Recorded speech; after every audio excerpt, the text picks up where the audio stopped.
warahmatullahi wabarakatuh. Perkenalkan, nama saya Dewi Nurasana dengan NIM 2362700014 dengan teman saya Mawadah Warahmah dengan NIM 2362700012. Kami dari mahasiswa semester 4 mata kuliah statistika dengan dosen pengampu Ibu Tiara Wahyu Anggraini MPD. Dengan judul penelitian pengaruh durasi dan jenis konten hiburan TikTok terhadap minat belajar akademik mahasiswa UIN. Nah, di sini saya akan menjelaskan alasan kami memilih judul penelitian. Judul penelitian kami yaitu pengaruh durasi dan jenis konten hiburan TikTok terhadap minat belajar akademik mahasiswa UIN. Alasannya yaitu mahasiswa sering menggunakan TikTok dalam waktu lama dengan berbagai jenis konten hiburan. Hal ini diduga dapat mempengaruhi minat belajar.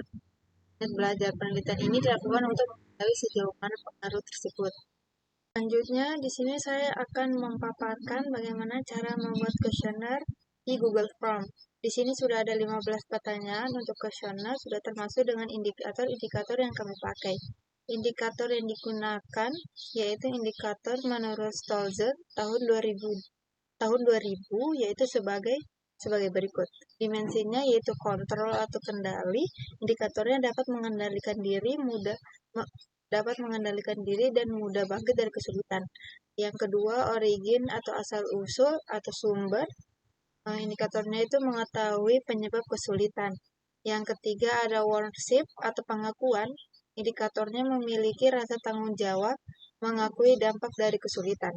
Ada range atau jangkauan. Indikatornya tidak terpengaruh dengan masalah yang dihadapi dan tidak merasa tertekan.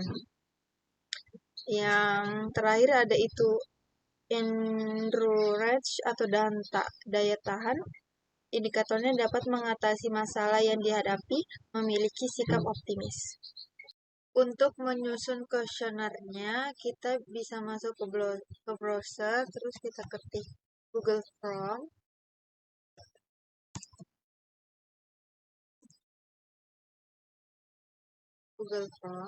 Terus masuk ke Google Form Sign. Kita ketik formulir kosong ini.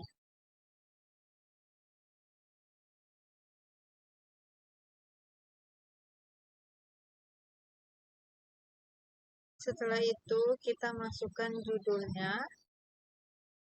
Sini judulnya pengaruh durasi dan jenis konten hiburan TikTok terhadap minat belajar akademik mahasiswa UIN.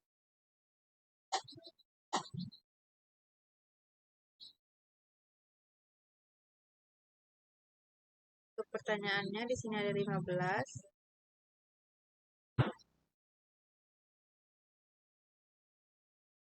Pertanyaan pertama, jangan lupa untuk optionnya kita pilih pilihan ganda. Dan option pertama yaitu sangat setuju.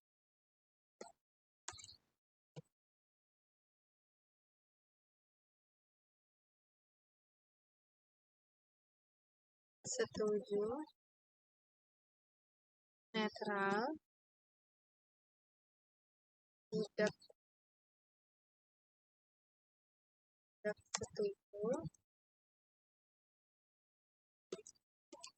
sangat tidak setuju. Setelah itu kita wajib isi, kita copy, kita duplikasi sampai rumah.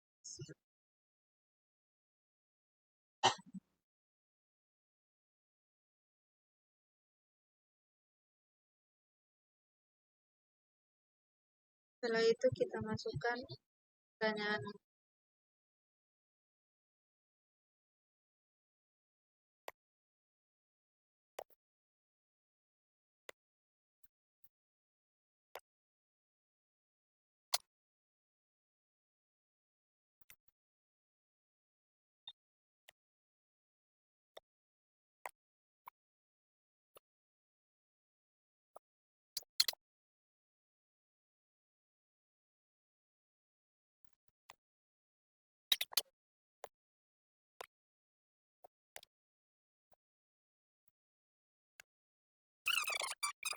Selanjutnya, di sini saya akan menjelaskan cara menentukan populasi dan sampel.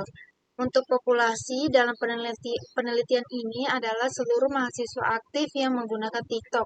Populasi ini dipilih karena mereka merupakan target demografi utama pengguna TikTok dan relevan dengan fenomena yang diteliti terkait dengan fokus belajar.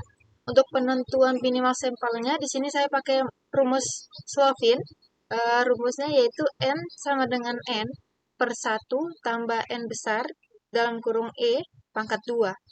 N kecilnya yaitu jumlah sampel, N besarnya adalah jumlah populasi, E-nya atau margin of error biasanya ditentukan itu 0,1 atau 0,05.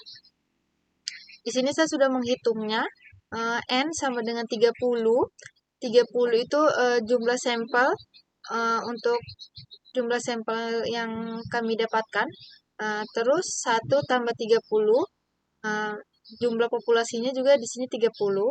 Dalam kurungnya E-nya itu kami memakai 0,05 dipangkatkan 2. Jadi hasilnya itu 1,75. Jadi 30 per 1,75 sama dengan 17,14. Berarti mahasiswa yang dibutuhkan yaitu 17. Selanjutnya saya akan menjelaskan untuk teknik sampling yang kami gunakan.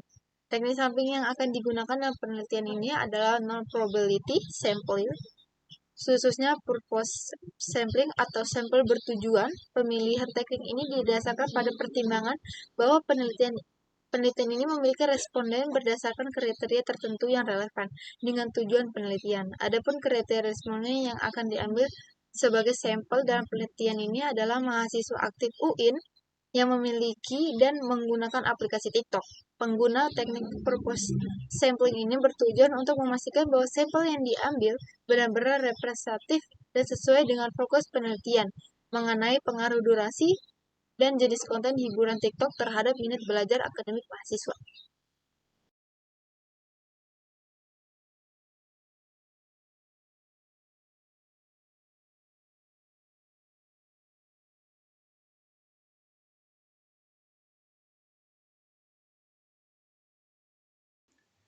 Baik, selanjutnya saya akan menjelaskan tentang hipotesis penelitian.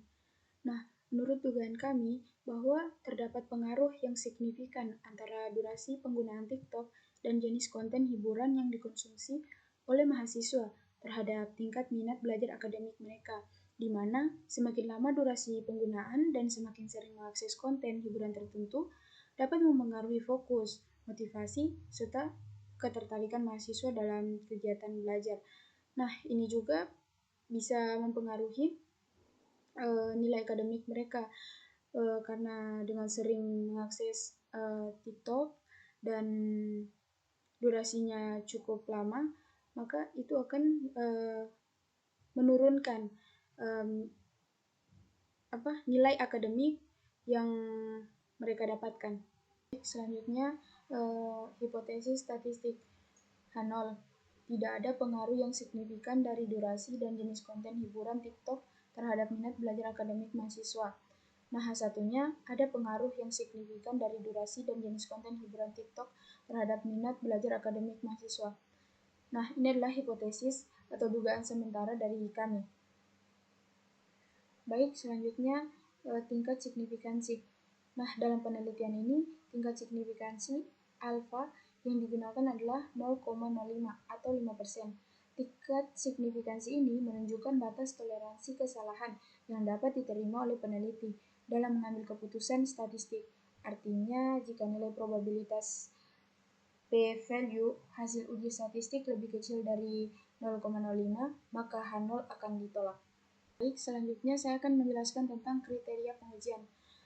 Nah, untuk T-stat atau T-hitung, X1-nya itu min, 31, X2-nya T-hitung 1,45, dan P-value untuk X1 dia 0,20, untuk X2 0,16. Biasanya kita pakai 0,05 untuk batas signifikansi atau 5%. Kriteria pengujian, jika p-value kurang dari 0,05, maka H0 ditolak, artinya ada pengaruh signifikan. Nah, dari pernyataan tadi kita dapat menarik kesimpulan jika X1 durasi T hitung sama dengan min 1,31 dan P value-nya 0,20, itu artinya tidak signifikan. Artinya tidak ada pengaruh yang signifikan antara X1 dan minat belajar, antara durasi dan minat belajar. Selanjutnya X2 atau jenis konten. Nah, T hitung itu sama dengan 1,45, P value-nya sama dengan 0,16. Ini juga tidak signifikan, yang artinya X2 juga belum terbukti berpengaruh secara signifikan terhadap minat belajar. Teman-teman, ini adalah pernyataan-pernyataan yang ada di dalam Google Form yang kami buat. Nah, karena data responden yang kami inginkan sudah terpenuhi, yaitu sebanyak 30 responden dan yang mengisi sudah 33 orang, maka kami langsung menginput datanya. Nah, pertama kita lihat di spreadsheet. Nanti dia akan terbuka ke tab baru. Nah, ini adalah hasil pengisian dari 33 responden.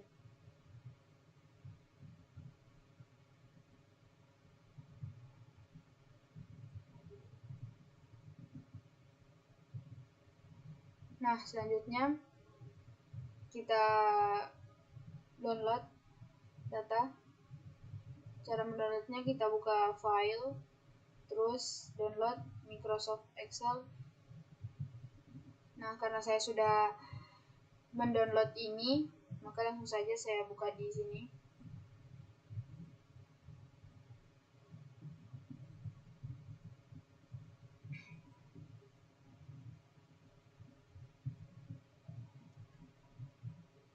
Nah, jika dia sudah berada di Excel, maka tampilannya akan seperti ini.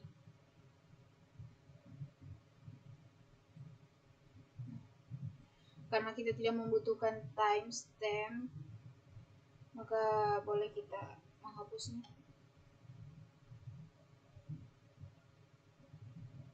Nah,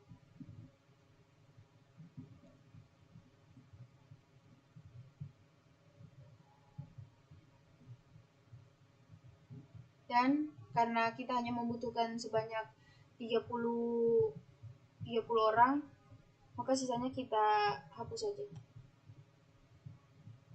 Nah, setelah selesai, bisa kita rapikan.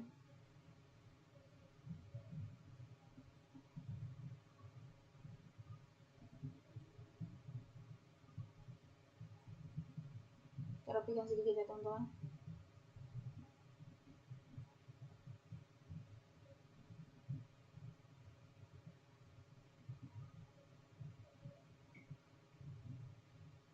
Nah, kita blok saja.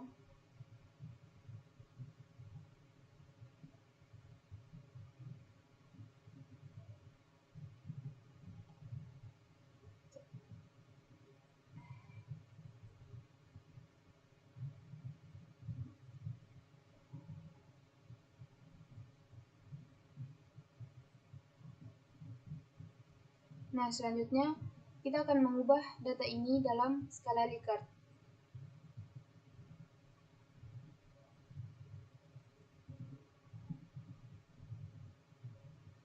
Baik teman-teman, untuk mempermudah mengubah data ini ke dalam skala Likert, maka saya mengubah warna di tiap-tiap judulnya.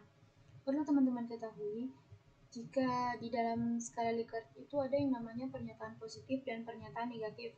Nah, jika pernyataannya bersifat positif, maka dia akan dimulai dari angka 5 ke angka 1.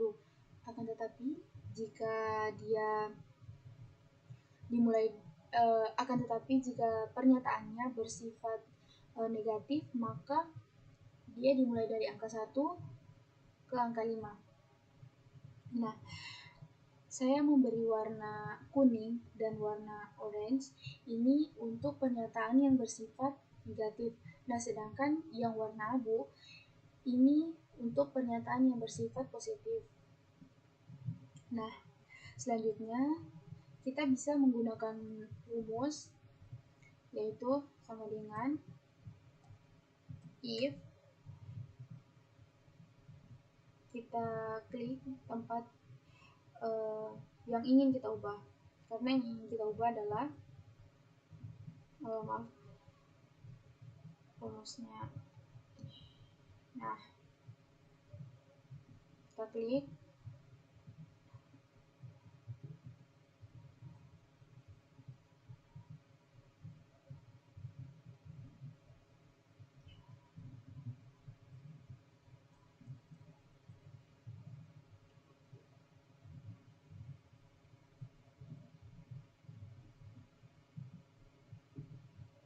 Kita klik. Nah, selanjutnya kita beri dia nilai atau value di setiap pernyataan yang ada.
Nah, ini adalah rumus yang kita gunakan, lalu kita enter. Nah, saya jelaskan sedikit. Ini adalah yang saya maksud tadi, jika pernyataannya bernilai 1, 2, 3. Nah, ini adalah yang saya maksud tadi. Jika pernyataannya bernilai 1, 2, 3. Nah, ini adalah yang saya maksud tadi. Jika pernyataannya bersifat negatif, maka kita akan dimulai dari angka 1, lalu 2, 3, 4, dan 5.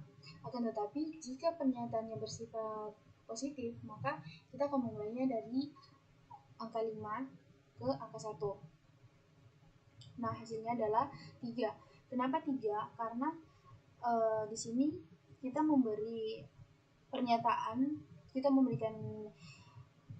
pernyataan netral itu bernilai 3. Nah, jadi dia di sini ada 3. Nah, untuk lebih cepatnya kita bisa klik saja yang di bawah ini. Klik ke bawah sebanyak 30 responden. Nah, dia akan otomatis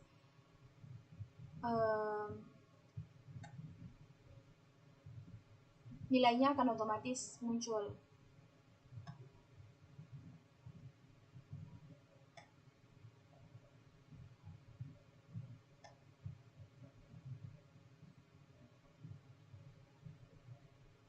Nah, begitupun selanjutnya, karena ini sama,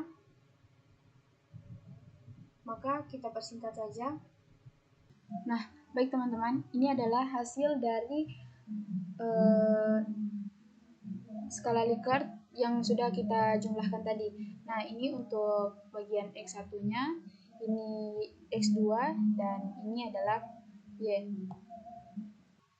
Setelah kita sudah menjumlahkan seluruh hasil dari pernyataan untuk X1, X2, dan Y, maka selanjutnya kita akan mengubahnya menjadi X1. Nah, untuk itu kita bisa menyimpannya di bagian atas ini. Nah, di sini kita bisa menyimpan untuk mencari X1.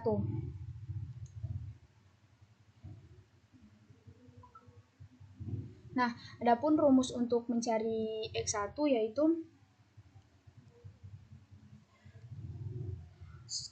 skor total yang diperoleh dibagi skor maksimal kuesioner dikali 100. Nah, berarti sama dengan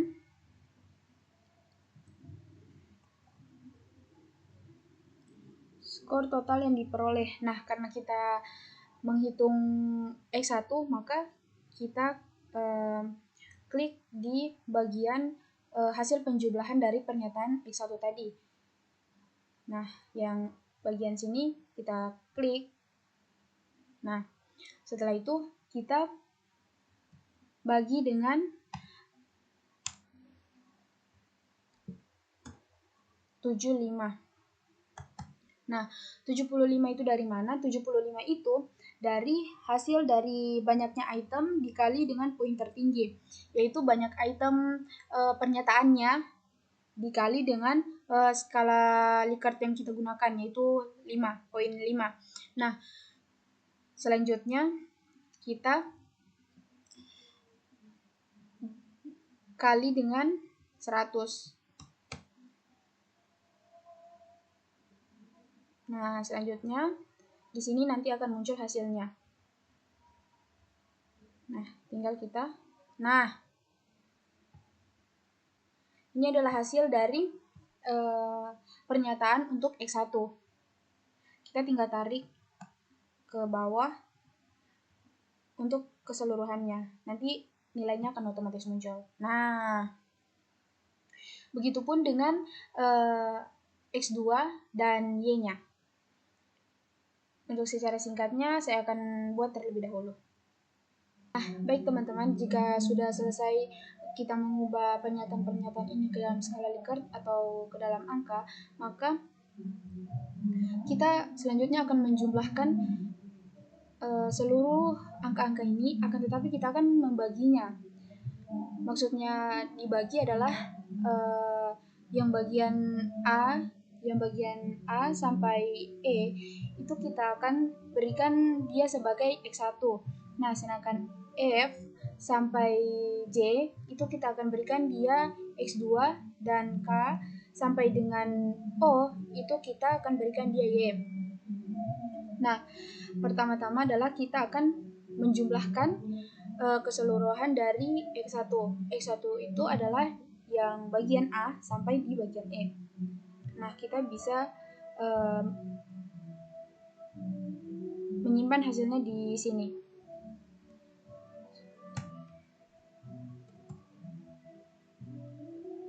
Nah, ini adalah rumus untuk menjumlahkan keseluruhan dari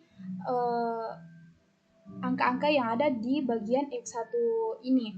Kita akan menjumlahkan dari baris seperti ini. Nah, kita blok sampai di sini. Nah, selanjutnya kita tutup kurung. Nah, jika sudah, maka kita lihat di bagian sini kita enter. Nah, bisa teman-teman lihat, dia akan langsung otomatis memberikan hasilnya. Nah, selanjutnya kita tinggal menarik dia ke bawah seperti ini. Nah, kita akan menariknya sebanyak 30 responden. Nah, Seperti ini teman-teman. Nah, begitupun selanjutnya untuk mempersingkat maka kita akan buat secara keseluruhan. Nah, ini adalah hasil dari pernyataan yang bernilai negatif yang sudah kita ubah ke dalam bentuk angka. Nah, selanjutnya kita akan mengubah pernyataan yang bernilai positif ke dalam bentuk angka. Rumusnya sama, yaitu seperti ini. Kita copy saja.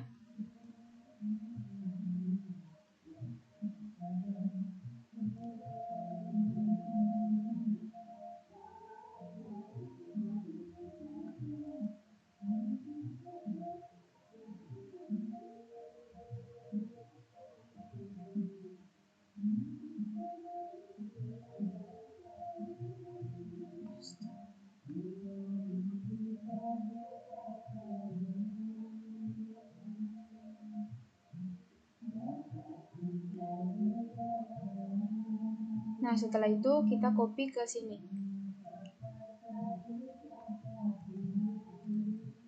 Nah, tinggal kita ubah nama kolom di bagian atasnya menjadi K. Kita ubah semuanya.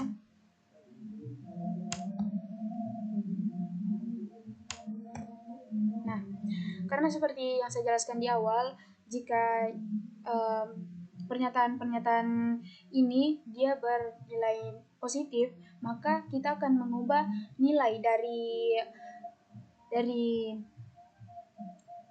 pernyataan tersebut, hasil dari pernyataan tersebut menjadi angka 5. Nah,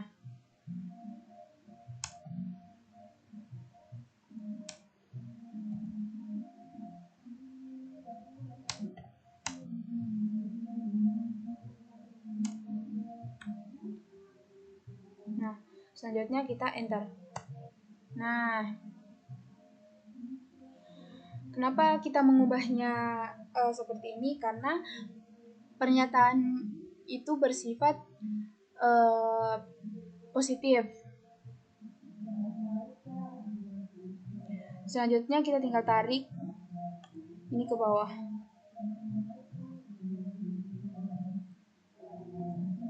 Nah, maka otomatis nilainya akan muncul. Begitu juga bagian ini. Kita tinggal mengubah nilai dan kolomnya saja.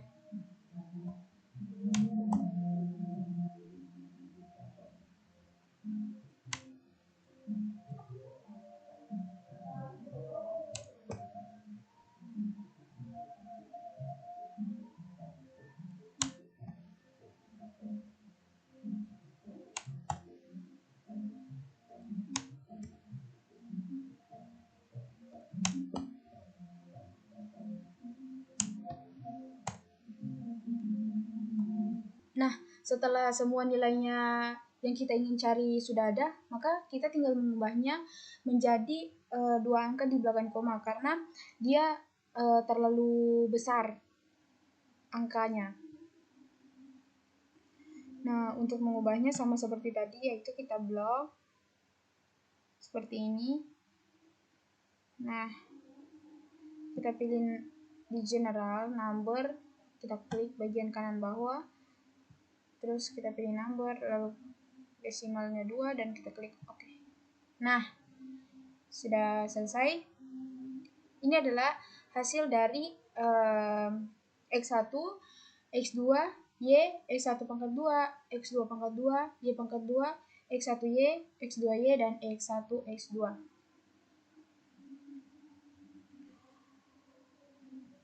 Selanjutnya, kita akan menghitung total dari X1, X2, Y, X1 pangkat 2, X2 pangkat 2, Y pangkat 2, X1Y, X2Y, dan X1, X2. Nah, yang pertama-tama kita akan mentotalkan hasil dari X1. Nah, kita bisa menggunakan rumus sama dengan sum sum R2 sama R31. Nah, sesuai dengan kolom yang ada di sini, atau jika kalian mau, kalian bisa mengklik yang bagian ini sampai bagian ini. Nah, selanjutnya kita tekan enter. Nah, maka dia akan otomatis muncul hasil dari total X1. Nah, begitupun untuk mencari X2, Y, dan seterusnya. Karena kita sudah menemukan hasil dari X1 pangkat 2, X2 pangkat 2, dan Y pangkat 2, selanjutnya kita akan mencari X1Y, X2Y, dan X1, X2. Nah, rumus untuk mencari X1Y yaitu sama dengan buka kurung, kita klik di X1 di sini. Nah, lalu kita kalikan dengan Y. Nah, ini adalah hasil dari X1Y. Nah, selanjutnya kita tinggal menariknya ke bawah agar nilainya otomatis muncul. Nah, begitupun dengan X2Y, X1, dan X2. Ini adalah hasil dari total keseluruhan dari X1, X2, Y, X1 pangkat 2, X2 pangkat 2, Y2, dan salah. 1, 2, 3. Nah, ini adalah total dari X1, ini total dari X2, ini Y, ini total dari X1 pangkat 2, ini total dari X2 pangkat 2, ini total dari Y pangkat 2, ini total dari X1Y, dan ini total dari X2Y, dan ini adalah total dari X1, X2. Nah, selanjutnya kita akan mencari sigma X2 pangkat 2. Kita copy saja di sini. Sigma X2 pangkat 2.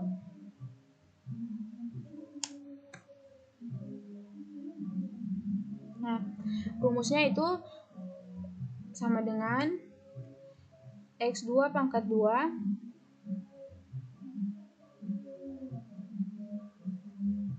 dikurang X2, sigma X2 pangkat, kita pangkatkan dengan 2. Kita pangkatkan dengan 2.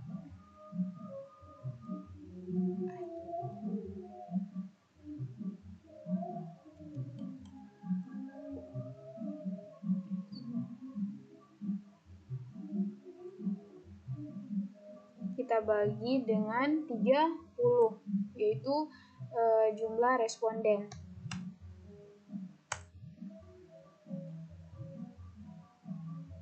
Nah, selanjutnya kita akan mencari sigma Y pangkat 2.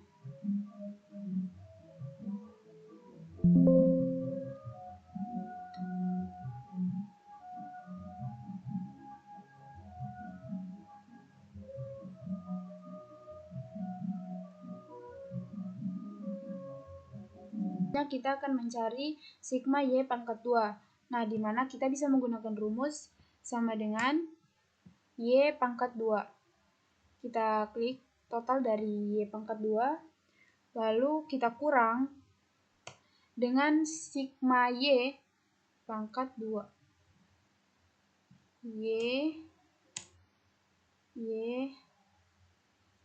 kita pangkat 2. Selanjutnya kita bagi dengan 30. Lalu kita enter. Nah, selanjutnya kita mencari X1Y. Kita menggunakan rumus sama dengan X1Y. Kita mencari X1Y. Nah, kita klik. Selanjutnya kita kurang dengan X1 dikali Y. X1 kita kalikan dengan Y. Kita bagi dengan 30. Nah, selanjutnya adalah X2Y sama dengan X2Y. Kita klik. Kita kurang dengan X2 dikali Y. X2 kita kalikan dengan Y.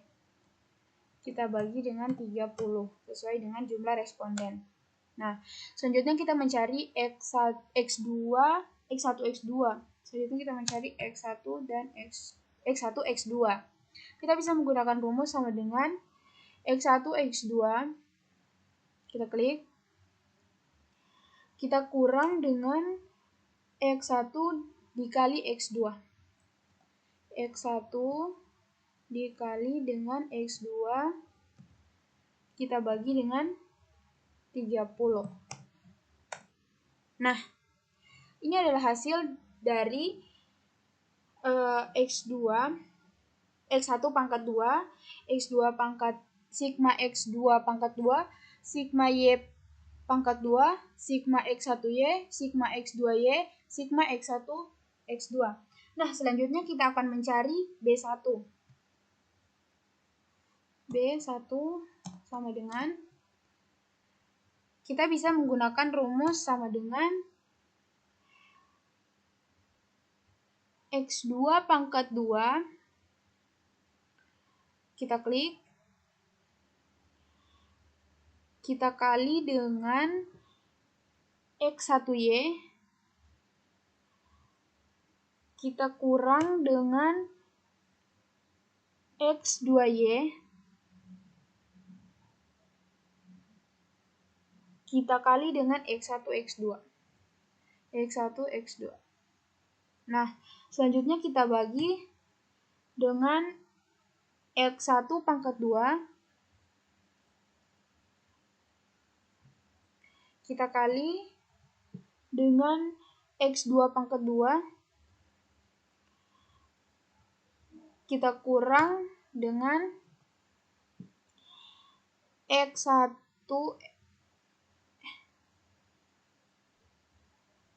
kita kurang dengan X1, X2 dipangkatkan dengan 2. Nah, lalu kita enter. Nah, ini adalah hasil dari B1. Selanjutnya B2. B2 sama dengan. Dan selanjutnya kita akan mencari hasil dari B1. Nah, untuk rumus yang kita gunakan adalah sama dengan sigma X2 pangkat 2. Kita simpan dia di dalam kurung. Sigma X2 pangkat 2.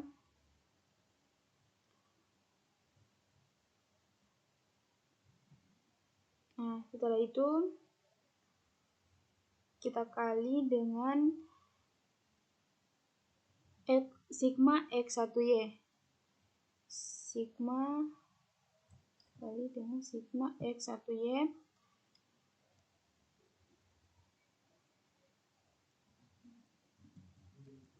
Dan kita kurang dengan sigma X2Y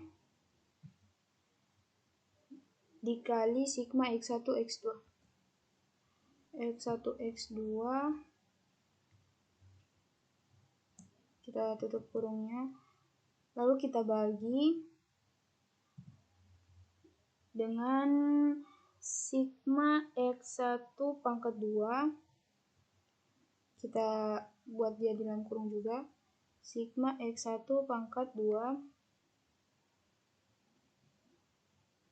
X1 pangkat 2. Nah, terus kita kalikan dia dengan sigma X2 pangkat 2. Nah, selanjutnya kita tutup kurungnya. terus kita kurangkan dengan sigma X1 X2 pangkat 2.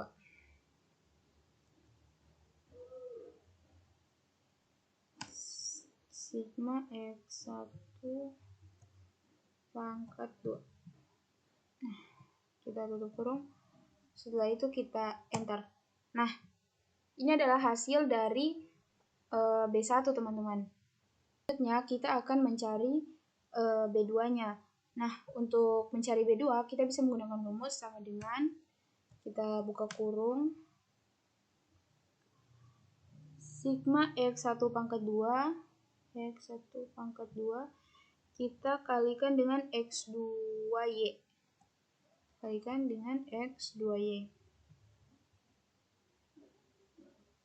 Nah, kita tutup kurung, kita kurangkan dengan sigma X1Y, kita kali dengan sigma X1 X2. Nah, kita tutup. Selanjutnya kita bagi dengan sigma X1 pangkat 2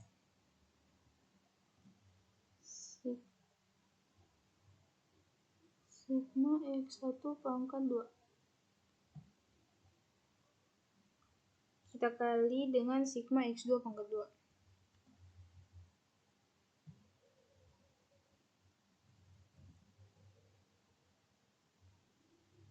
Dan kita kurangkan dengan sigma X1 X2 pangkat 2. Pangkat 2. Lalu kita tutup kurung, kita enter. Nah, ini adalah hasil dari B2. Nah, selanjutnya kita akan mencari A. Rumusnya kita bisa menggunakan sama dengan dalam kurung Y.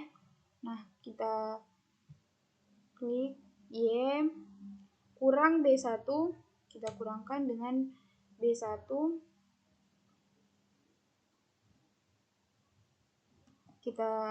B1-nya kita simpan di dalam kurung ya. Nah, B1 terus kita kalikan dengan X1, sigma X1.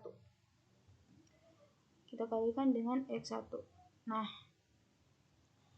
selanjutnya kita tutup kurung, kita kurangkan dengan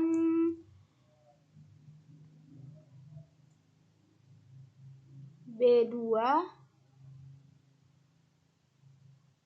dikali dengan sigma X2. Dikali dengan sigma X2. Kita tutup kurung. Lalu kita bagi dengan 30.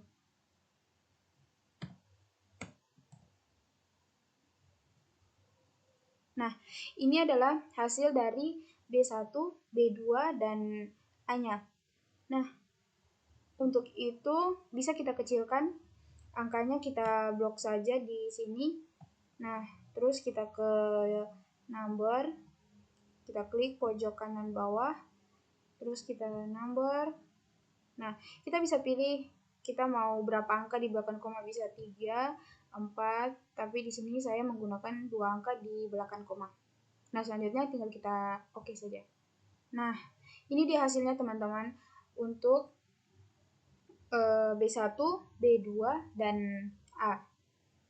Teman-teman, karena semuanya sudah selesai kita hitung, sekarang kita tinggal menampilkan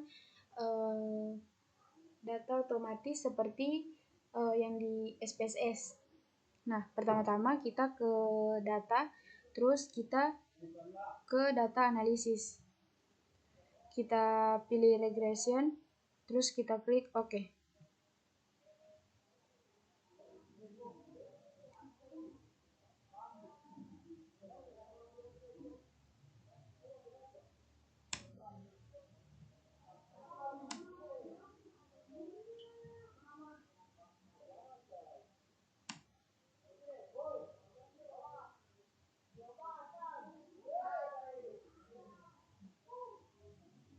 Nah, ini adalah tempat untuk kita mengisi datanya nanti.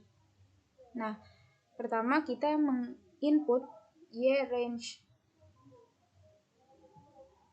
Nah, kita ke variabel y, kita copy, maksudnya kita blok sampai ke bawah, kecuali totalnya kita tidak ambil ya, hanya isinya. Tapi total keseluruhan dari tabel Y kita tidak ambil. Nah, setelah sudah selesai, selanjutnya kita input X range-nya. Kita klik. Nah, kita blok yang bagian X1 dan X2 sampai ke bawah, kecuali totalnya. Nah, setelah selesai kita klik tanda panah. Nah, terus kita klik labelnya. Terus kita pilih yang output range. Nah, terus kita tekan lagi tanda panah. Nah, terus kita pilih dia akan muncul di mana. Nah, saya pilih dia muncul di sini. Nah, setelah itu kita klik tanda panah dan kita oke. Nah, ini dia teman-teman hasil dari yang kita buat tadi. Nah,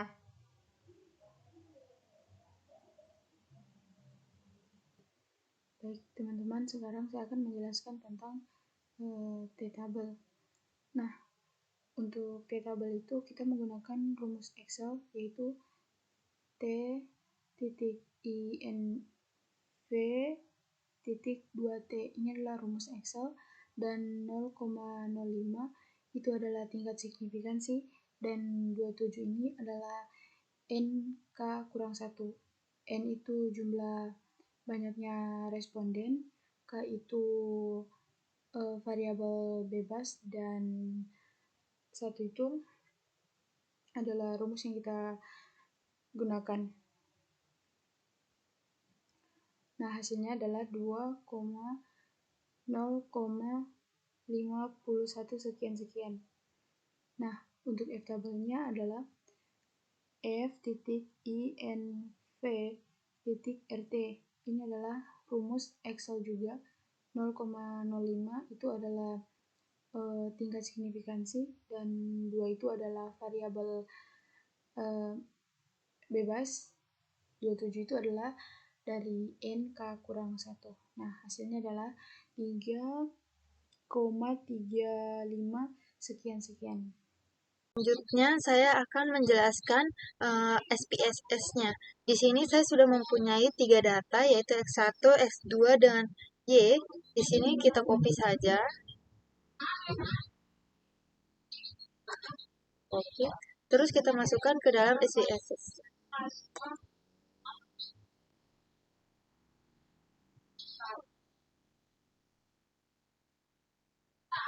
Jangan lupa di variabel view, di sini kita ganti X1, X2, dan Y. Untuk bagian tipe, ini kita ganti numeric.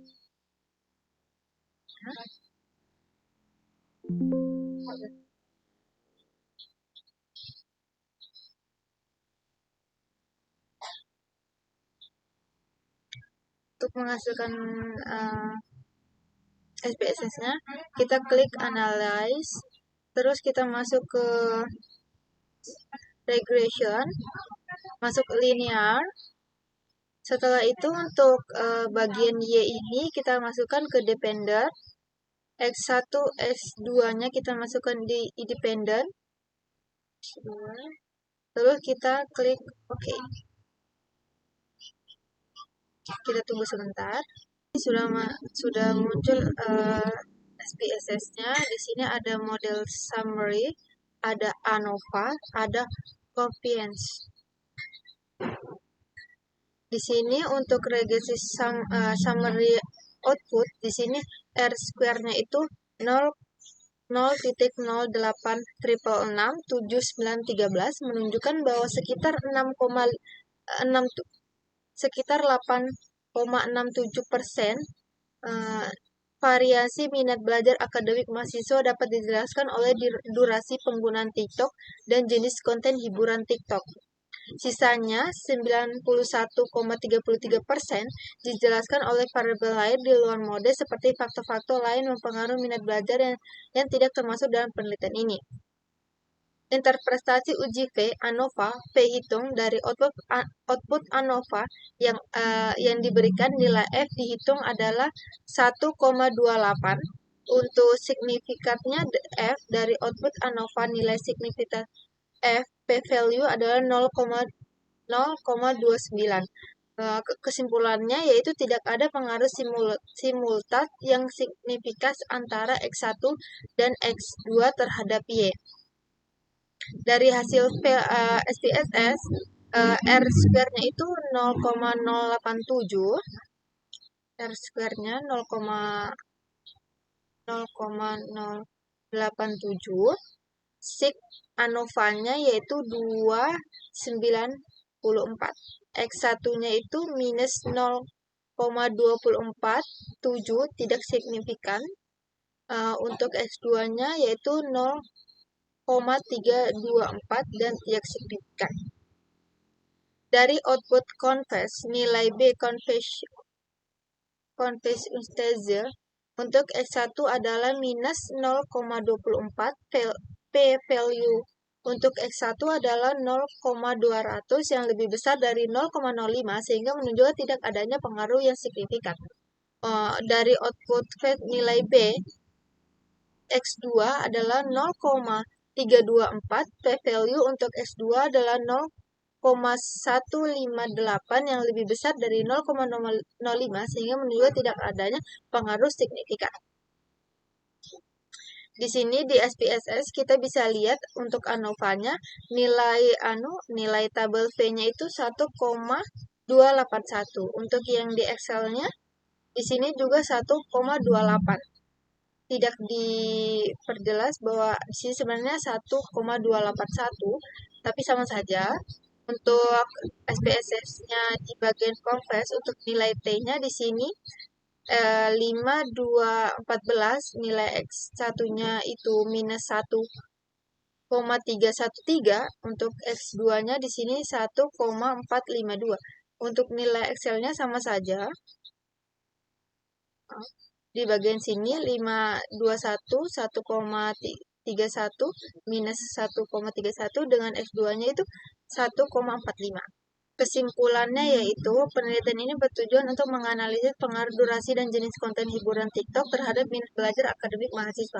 Berdasarkan hasil analisis regresi linear berganda yang diperoleh dapat disimpulkan yaitu model regresi. Model regresi yang terbentuk adalah X sama dengan 21,32 kurang 0,25 X1 ditambah 0,32 X2.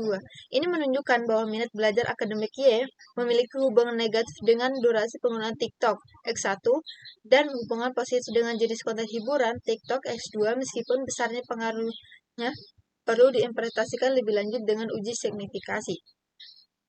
Daya prediksi model S-square. Nilai S-square sebesar 0,87 atau 8,7% menunjukkan bahwa durasi penggunaan TikTok dan jenis konten hiburan secara bersama-sama hanya mampu menjelaskan sekitar 8,7% varian dalam minat belajar akademik mahasiswa, sehingga besar 91,3% varian minat belajar akademik dijelaskan oleh faktor-faktor lain di luar model penelitian ini. Pengaruh simultan uji F, hasil uji F menunjukkan nilai F hitung sebesar 1,28 dan nilai signifikannya sebesar 0,29 karena nilai sig P 0,29 lebih besar dari tingkat signifikan A 0,05, maka hipotesis 0H0 diterima. Ini berarti tidak ada pengaruh simultan yang signifikasi dari durasi penggunaan TikTok dan jenis konten hiburan TikTok secara bersama-sama terhadap minat belajar akademik mahasiswa. Konversi regresi untuk X1 adalah minus 0,247, nilai p-value untuk X1 adalah 0,200. 0,200 yang lebih besar dari 0,05. Ini menunjukkan bahwa secara parsial durasi penggunaan TikTok tidak memiliki pengaruh signifikasi terhadap minat belajar akademik mahasiswa. Konversi regresi untuk X1, X2 adalah 0,324, nilai p-value untuk X2 adalah 0,158 yang juga lebih besar dari 0,05. Ini mengindikasi bahwa secara parsial jenis konten hiburan TikTok juga tidak memiliki pengaruh yang signifikan terhadap minat belajar akademik mahasiswa. Dengan demikian, hipotesis penelitiannya yaitu H1 ada pengaruh yang signifikan dari durasi dan jenis konten hiburan TikTok terhadap minat belajar akademik mahasiswa. H1-nya ditolak dan hipotesis nolnya tidak ada pengaruh yang signifikan dari durasi dan jenis konten hiburan TikTok terhadap minat belajar akademik mahasiswa. Berarti H1-nya ditolak dan H0-nya diterima. Mungkin itu saja dari penelitian kami. Kurang dan lebihnya mohon dimaafkan. Wabillahi taufiq wal hidayah. Wassalamualaikum warahmatullahi wabarakatuh. Sekian dari penjelasan penelitian kami akhiri. Wassalamualaikum warahmatullahi wabarakatuh. Thank you everyone! Thank you Elmar!